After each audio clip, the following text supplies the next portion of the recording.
Jabal Jabal Uhud. Jadi Jabal Uhud ini Bapak itu merupakan suatu kesatuan dari bukit-bukit Bapak Ibu. Ya makanya bisa terlihat panjang ini karena apa? Kesatuan dari bukit-bukit. Ya makanya Jabal Uhud ini jabal yang panjang gitu ya.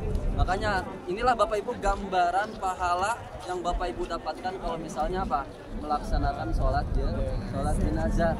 Ya, itu gambarnya seluas ini Bapak Ibu bisa dibayangkan kan? Ya, gede kan pahalanya ya? Pahalanya luar biasa besar Bapak Ibu. Ya. Kemudian Bapak Ibu ini di depan kita ada bukit kecil yang banyak dinaikin orang. Ini namanya Jabal Rumah. Ya, Jabal apa? Jabal Rumah atau biasa disebut sebagai Bukit Pemanah Bapak Ibu.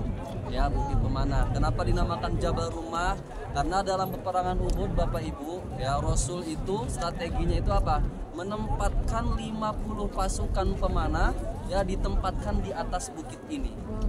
Ya, pasukan pemanah ini dipimpin oleh siapa? Abdullah bin Jubair. Ya, Abdullah bin Jubair yang menjadi apa? Komando dari pasukan pemanah Bapak Ibu. Kemudian di mana terjadinya peperangan Uhud itu Bapak Ibu? Peperangan Uhud kurang lebih terjadinya itu di pemakaman Uhud. Ya, yang dipagerin itu Bapak Ibu tadi ngelihatnya ada yang dipagerin kotak itu merupakan pemakaman Uhud Bapak Ibu. Disitulah kurang lebih terjadinya apa? Peperangan Uhud. Jadi peperangan Uhud ini Bapak Ibu terjadi pada tahun ketiga Hijriah. Ya, pada tahun berapa? Ketiga Hijriah, 1 tahun setelah terjadinya perang Badar. Itu artinya perang Badar terjadi pada tahun berapa? 2 Hijriah Bapak Ibu. Ya. Terjadi antara pasukan kaum muslimin ya melawan kaum kafir Quraisy. Kaum kafir Quraisy itu jumlahnya berapa Bapak Ibu? 3.000 pasukan. Ya, sementara kaum muslimin jumlahnya 1.000 pasukan. Ya. Kalau misalnya kita lihat kacamata logikanya pasti kalah gitu ya. Pasti kalah 1.000 pasukan lawan 3.000 pasukan Bapak Ibu. Ya. Tapi qadarullah dalam peperangan Uhud ini Bapak Ibu kaum muslimin memang kalah gitu ya, tapi sempat menang sebenarnya.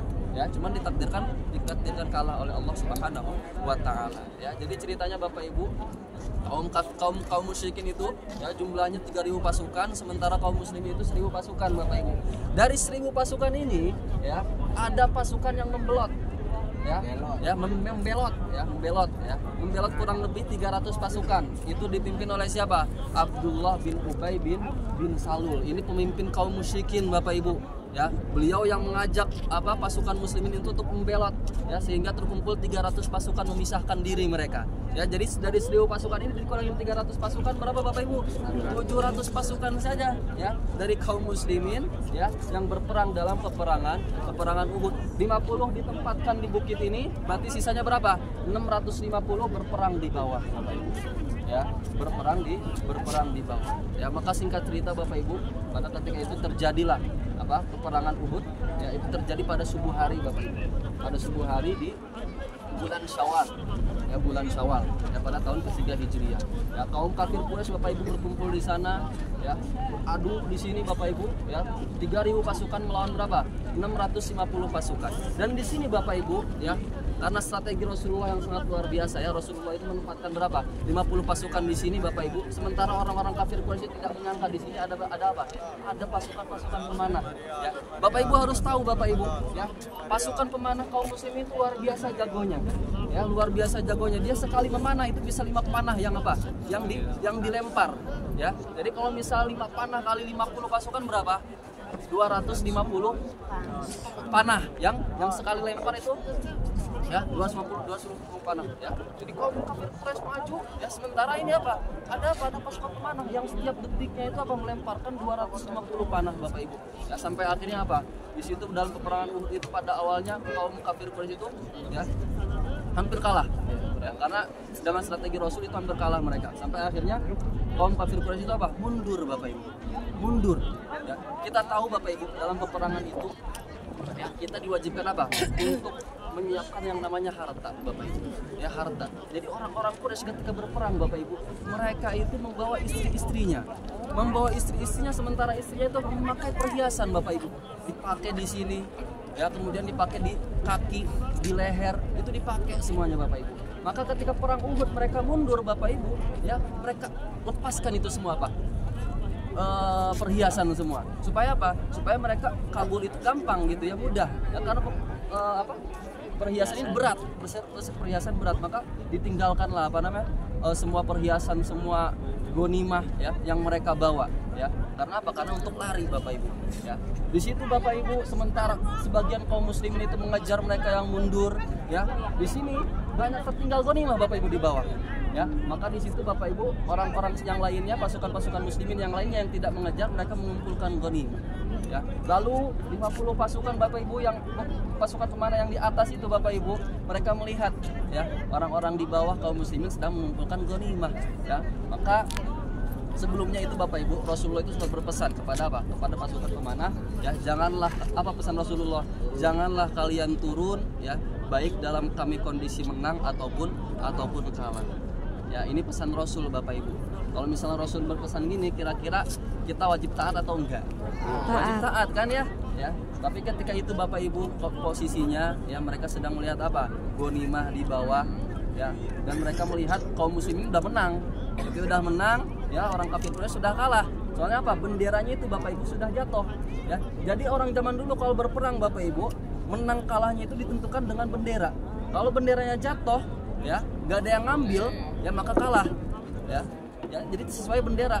Ketika itu Bapak Ibu, bendera kaum kafir Quraisy sudah jatuh, orang-orangnya sudah kabur, ghanimahnya ditinggalkan. Makanya orang-orang muslim itu sudah mengira kita sudah menang ya, maka pasukan pemanah ya, kebanyakan pasukan pemanah, kurang lebih 40 pasukan pemanah turun Bapak Ibu, membantu untuk apa? Untuk mengumpulkan ghanimah ya. Sebenarnya di sini Abdullah bin Jubair sudah memesankan gitu ya, sudah memperingati, wahai pasukan pemanah, janganlah kalian turun ya. Karena pesan Rasul itu apa Bapak Ibu? Janganlah kalian turun walaupun dalam kondisi menang ataupun kalah ya. Tapi di situ Bapak Ibu, qadarullah, pasukan pemanah pada turun ya, kebanyakan dari mereka pada turun ya. Disitulah Bapak Ibu ya, di sini titik balik dari apa? Dari pasukan kaum kafir Quraisy ya. Jadi dari 3.000 pasukan kaum kafir Quraisy Bapak Ibu, itu ada sebagian pasukan berkuda yang dipimpin oleh siapa? Komandannya itu Khalid bin Walid ya. Beliau yang memimpin pasukan berkuda Bapak Ibu, kavaleri pasukan berkuda, melihat ada celah di situ ya. Orang muslimin sedang kumpul di bawah mencari ghanimah, sementara apa? Pasukan pemanah hanya menyisakan sedikit ya. Maka pasukan Khalid bin Walid Bapak Ibu itu memutar dari lembah sana, memutar ke sini, naik ke atas bukit, lalu dihabisi semuanya itu apa? Pasukan pemanah yang ada di atas. Setelah habis pasukan pemanah yang di atas ya, Khalid bin Walid pasukannya itu turun ke bawah ya. Turun ke bawah menyerang apa? Pasukan muslimin yang mengumpulkan ghanimah Bapak Ibu ya. Maka di situ Bapak Ibu ya, Khalid menyerang, mengambil kembali apa? Bendera ya. Khalid bin Walid yarfa'ur raya, dia mengambil bendera ya, sambil meneriaki, kaum Quraisy menang ya. Maka orang-orang Quraisy yang mundur Bapak Ibu ya, mereka melihat Khalid bin Walid dan kembali lagi ya, kembali lagi ya, menyerang kaum muslimin. Maka di situ terjadi chaos Bapak Ibu ya, terjadi chaos. Dari belakang ada Khalid bin Walid, dari depan ada pasukan kaum kafir Quraisy ya. Maka diseranglah dari arah yang berlawanan Bapak Ibu, kaum muslimin terjebak satu gitu ya. Maka dari belakang diserang oleh pasukan Khalid bin Walid, dari depan diserang oleh siapa? Kaum kafir Quraisy. Di situ terjadi chaos Bapak Ibu yang sangat luar biasa, sehingga apa? Membuat bahkan Rasulullah aja Bapak Ibu ya, Rasulullah itu sampai apa? Diceritakan Bapak Ibu itu dihantam oleh siapa? Oleh Ibnu Qami'ah ya. Dihantam apanya? Punggungnya ya, terkena baju besinya ya. Kemudian dihantam lagi Bapak Ibu, terkena apa?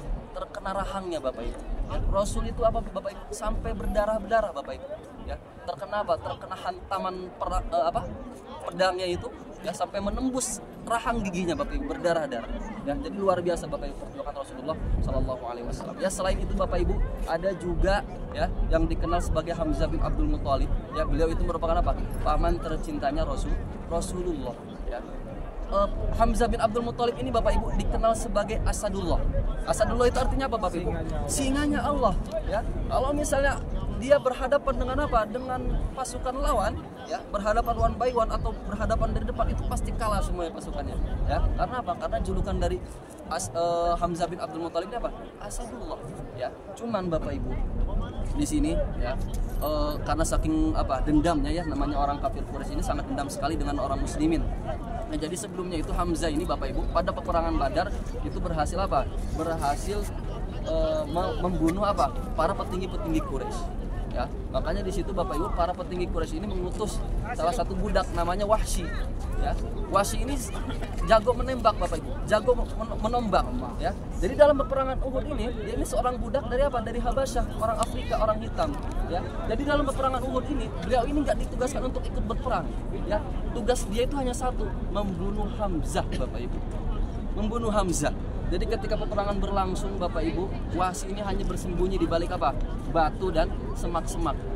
Nah, ketika menemukan Hamzah, ketika menemukan celah, ya, maka dilemparlah tombak, ya, sampai akhirnya terkena Hamzah dan tersungkur Hamzah, Bapak Ibu. Hamzah syahid, Bapak Ibu. Ya, dalam peperangan ini Hamzah syahid, bahkan disebut sebagai apa? Sayyidus Syuhada, pemimpinnya para syuhada. Ya, itu Bapak Ibu, ya. Jadi peperangan Uhud ini ya qadarullah Bapak Ibu kaum muslimin ya diberikan kekalahan oleh Allah Subhanahu wa taala, ya, dan itu bisa menjadi pelajaran kepada kita semua bahwasanya ya dalam peperangan Uhud ini kita wajib Bapak Ibu taat kepada perintah Rasulullah Shallallahu alaihi wasallam. Dan kita bisa membayangkan Bapak Ibu bagaimana dulu perjuangannya para sahabat Bapak Ibu ya dalam peperangan Uhud ini. Ya perjuangan kita mah nggak ada apa-apanya dibandingkan mereka, ya. Mereka berperang gitu ya, baik dalam keadaan puasa ataupun tidak, mereka tetap apa?